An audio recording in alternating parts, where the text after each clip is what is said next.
तो डिस्क्लेमर है कि हम लोग आज जो भी स्टडी करने वाले हैं ये ओनली स्टडी पर्पज है। यहाँ पे कोई इंटेंशन नहीं है कि किसी स्टॉक के बारे में रिकमेंडेशन दिया जाए या कोई लेवल दिए जाए। जो भी हम लोग स्टडी करेंगे वो सारा हमारा स्टडी पर्पज ही रहेगा। तो सबसे पहले स्टार्ट करते हैं निफ्टी से।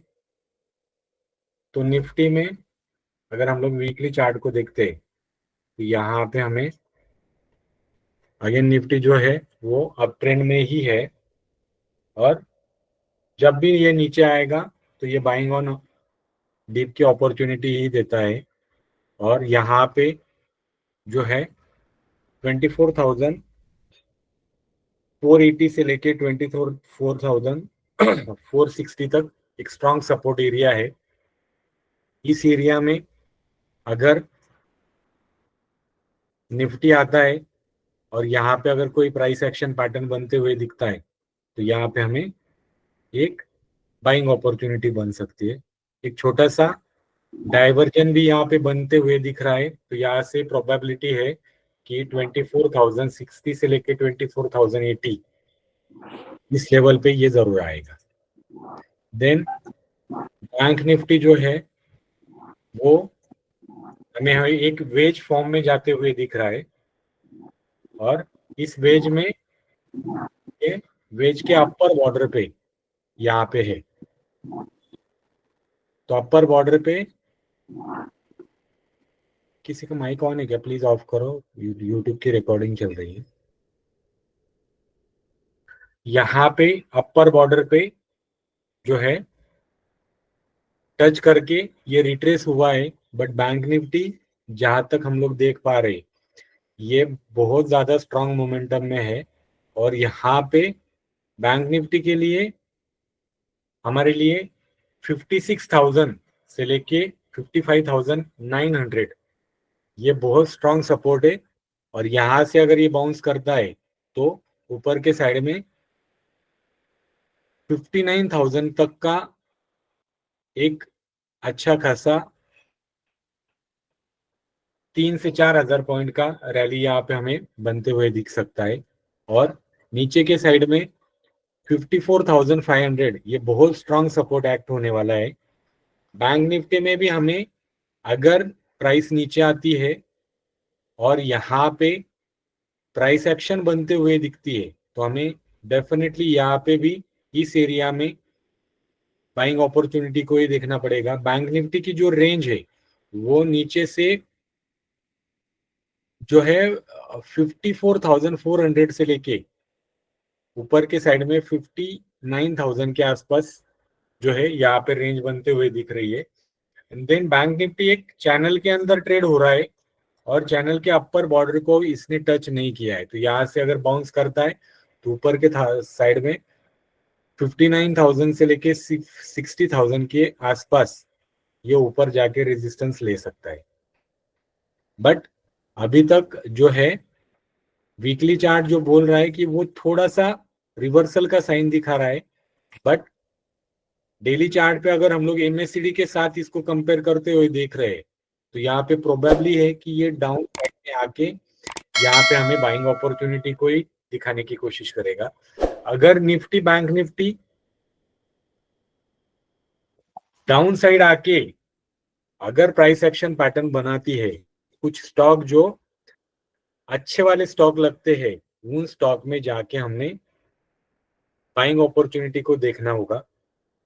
तो आप मतलब इस पे ध्यान रखो कि जब भी बैंक निफ्टी या निफ्टी रिवर्सल लेता है तो बैंक निफ्टी लेता है तो जितने भी हमारे फाइनेंस से रिलेटेड स्टॉक है वहां पे जहां पे कहीं बाइंग अपॉर्चुनिटी दिखेगी वो हमें देखने की कोशिश करना है। और निफ्टी में भी सेम है कि स्टॉक स्पेसिफिक आपको बाइंग दिखेगी, और गिरावट भी अगर देखने की कोशिश करेंगे ना तो स्टॉक स्पेसिफिक ही गिरावट देखने के लिए मिलने वाली है, क्योंकि निफ्टी में और बैंक निफ्टी में हमें लोअर साइड से बाइंग अपॉर्चुनिटी बनते हुए देखने की प्रोबेबिलिटी बन रही है। एज पर एमएससीडी स्ट्रक्चर ये भी यही बताने की कोशिश कर रहा है कि अगर ये नीचे आता है तो इसमें बाइंग अपॉर्चुनिटी बन सकती है, अनटिल एंड अनलेस कि जो वर्ल्ड का जो भी इकोनॉमिक्स, माइक्रो इकोनॉमिक्स जो भी चीजें चल रही है, या ट्रम्प टेरिफ और बाकी चीजें जो चल रही है, अगर वो मैनेज होती है तो डेफिनेटली यहाँ से हमें बैंक निफ्टी रिवर्सल लेके एक लाइफ टाइम हाई जो लास्ट टाइम हमने टच किया था उसको टच करने के लिए ऊपर के लेवल पे 26,300 के आसपास ये जाने की प्रोबेबिलिटी रखता है। बट एक डीप यहाँ पे दिख रहा है, जो डीप है वो बाइंग अपॉर्चुनिटी में कन्वर्ट होते हुए भी दिख रहा है। अगर डीप आता है और प्राइस एक्शन बनता है तो ही हमने इसमें बाइंग अपॉर्चुनिटी देखना है। देन आज का जो हमारा स्टॉक है, आज जो स्टॉक हम लोग स्टडी करने वाले हैं वो स्टॉक है एरोफ्लेक्स इंडस्ट्री। आरो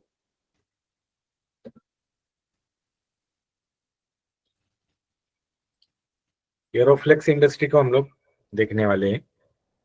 तो बेसिकली ये इंडस्ट्री, मतलब ये जो स्टॉक है ये पढ़ने लायक है या नहीं, इसके लिए हमने जो डैशबोर्ड बनाया है उसको अगर हम लोग देखते हैं तो उसी से पता चलेगा कि ये पढ़ने लायक है या नहीं।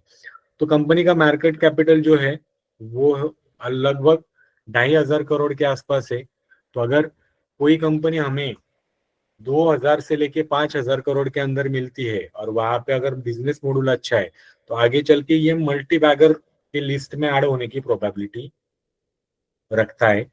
देन यहाँ पे इसका जो पी है वो है 48.8।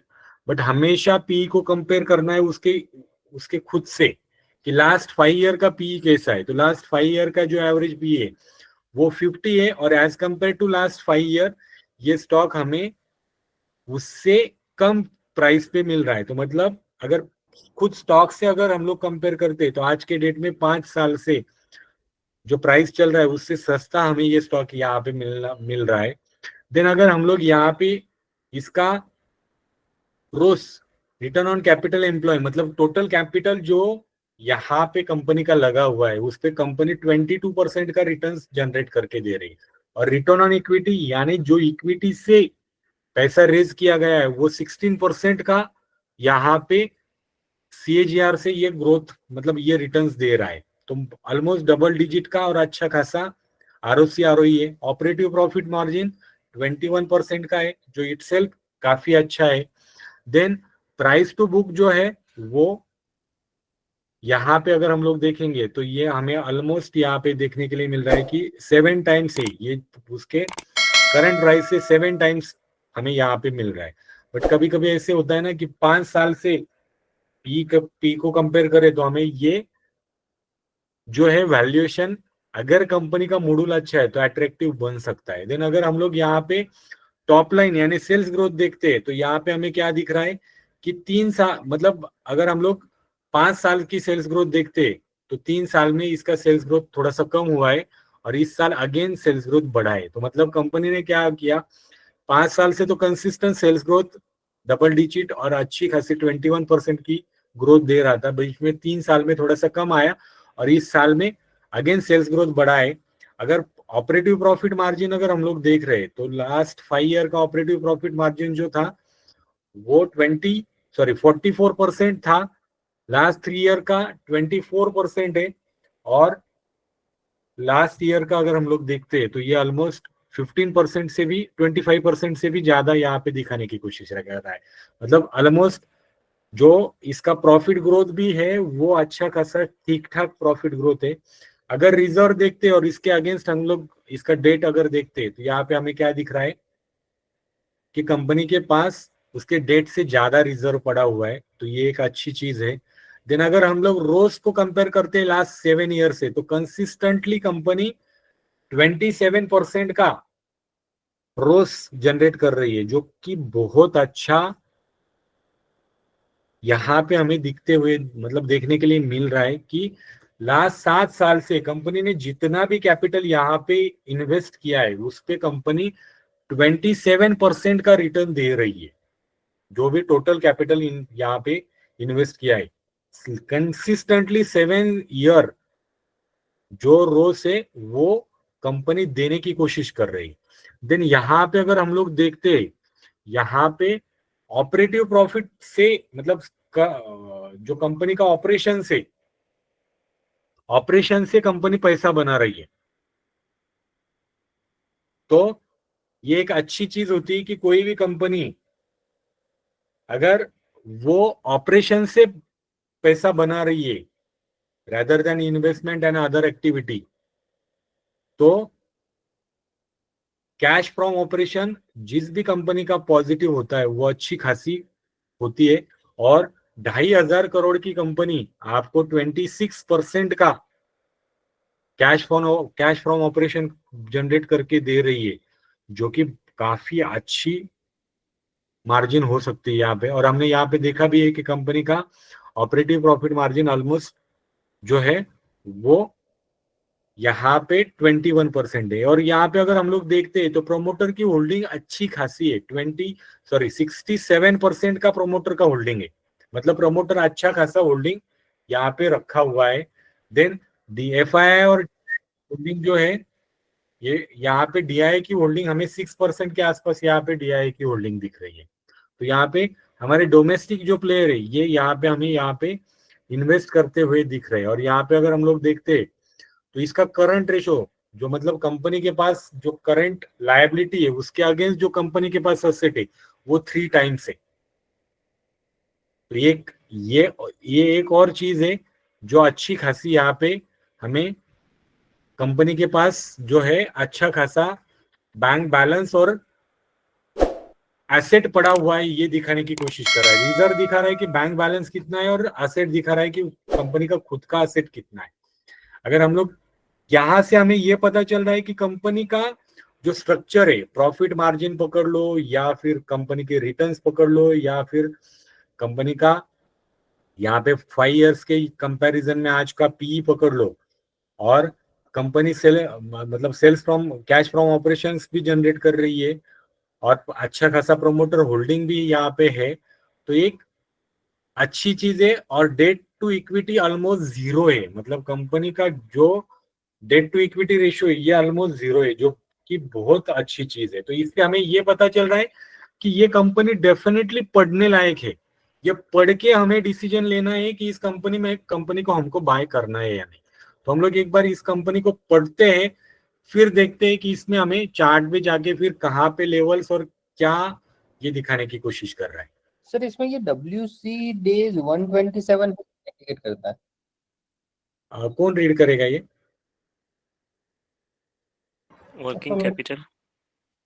वर्किंग कैपिटल जो होता है ना वो कंपेयर करना पड़ता है उसके प्रीवियस डेटा से। तो वो जब हमें ये तय हो जाएगा कि इसको हमें बाय करना है, फिर जाके हम लोग ये बात अदर जो पैरामीटर्स है वो हम देखेंगे। ओके हाँ, कौन पढ़ेगा? सेंथिल सर? हाँ ठीक है sir. Yes. Aeroflex Industries Limited, about incorporated in 1993. Aeroflex Industries Limited manufactures and supplies environment-friendly metallic flexible flow solution products. Business profile: incorporated in 1993. Aeroflex is part of SAT Industries Limited and is one of the leading Indian manufacturers for metallic flow solution made with stainless steel used for controlled flow.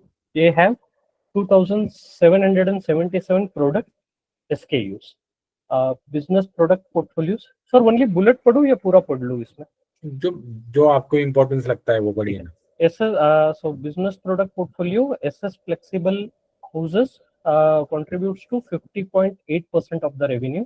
Then assemblies and fittings contributes to 49.2% of the revenue. Metal bellows and miniature metal bellows, they are part of that product. And then composite hoses, then they are into specialized industrial hoses. And geographical split, domestic contributes to 23% of the revenue and the balance 77% are from exports. So industry-wide split, steel and metal contributes to 24%, oil and natural gas sector contributes to 20%, petrochemicals and chemicals 15%, refinery 8%, mining and drilling 7%, and new age industries and other sectors contributes 26% of the revenue. Then manufacturing facilities, they have facility in Taloja, Navi Mumbai, which is 4,38,587 square feet, and has an installed capacity of 3.5 million meters as of financial year 24, with 80 plus production lines and a workforce of 480 plus employees. This facility specializes in producing customized fuses, braiding assemblies, and fittings to meet diverse industry demands.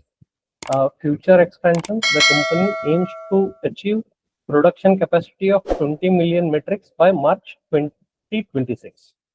For metal bellows, the expansion will occur in two phases, which is phase 1 as of December 2024, capacity to reach 1,20,000 pieces. Phase 2, which is March 2026, capacity to expand further to 3 lakh pieces. The production of miniature metal balloons is set to reach 2,40,000 pieces by March 2026. Additionally, the assemblies and fitting segment will see the installation of 30 new assembly stations by March 2026, enhancing the company's manufacturing capabilities and efficiency. Clientele, their diversified customer base comprises distributors, fabricators, MROs, which is maintenance, repair, and operation companies, original equipment manufacturers, companies operating in a wide range of industries. R&D, the company has an in-house NABL accredited lab. It has a team of 14 members. Company has 72 plus products in the development phase. The company was listed on August 23 through its IPO at a premium of rupees 106. Acquisition in financial year 24, the company acquired a 100% stake in AYD Air Engineering Private Limited for rupees 17.3 crores. The company is into manufacturing of hydraulic fittings, fluid connectors, and flanks. Acquisition broadens Helioflex horizon, entering railway, shipbuilding, and heavy industries. Focus, the companies target to enter new age industries such as aerospace, semiconductors, solar connectors, EV, robotics, defense, etc. Yes, तो company जो है वो काफी चीजों में enter करने की कोशिश कर रही है, और कंपनी जो है ना कुछ मेटेलिक प्रोडक्ट बना रही है. तो ये मेटेलिक प्रोडक्ट कहाँ पे यूज होने वाले हैं, तो ये फ्लेक्सिबल एसएस फ्लेक्सिबल जो हाउस होते हैं वहां पे, देन असेंबलिंग एंड फिटिंग्स जो होती है उसमें इनके प्रोडक्ट यूज होते हैं एंड टू एंड यूजर के लिए. मेटेलिक बिलोज एंड ये मिनी मैच्योर मेटल बिलोज जो होते हैं, मतलब ये क्या है, ये हम लोग जब कंपनी का पीपीटी देखेंगे तो वहां पे हमें ये पता चलेगा. कॉम्पोजिट हाउस कंपनी बनाती है, स्पेशलाइज इंडस्ट्रीज के लिए भी कुछ चीजें कंपनी बना के देती. तो वो चीजें क्या है ये हमने पढ़ा, बट एग्जैक्टली क्या है ये जब हम लोग पीपीटी देखते हैं तो यहाँ पे हमें पता चलता है कि एग्जैक्टली हमने जो देखा वो प्रोडक्ट क्या है. देखो, कंपनी इस प्रकार से जो मेटेलिक जो पाइप्स होते हैं ये कंपनी बनाती है, जो अलग अलग इंडस्ट्रीज, रिफाइनरीज एंड अदर जो भी ये है वहां पे ये यूज होते हैं. देखो, देन ये वॉल्व्स और अलग अलग पार्ट है कंपनी जो बनाती है. देखो, इस प्रकार से जो अलग अलग इंडस्ट्रीज में यूज होने वाले प्रोडक्ट है.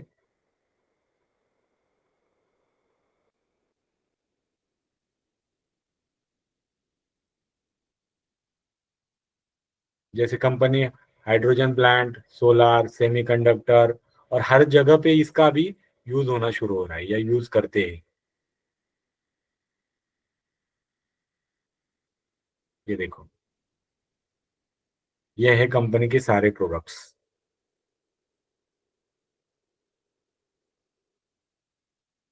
तो कंपनी का बिजनेस जो है एक ठीक ठाक बिजनेस है. देन सेल्स फ्रॉम ऑपरेशन अच्छा है. टॉप लाइन ग्रोथ अच्छा है, बॉटम लाइन ग्रोथ अच्छा है,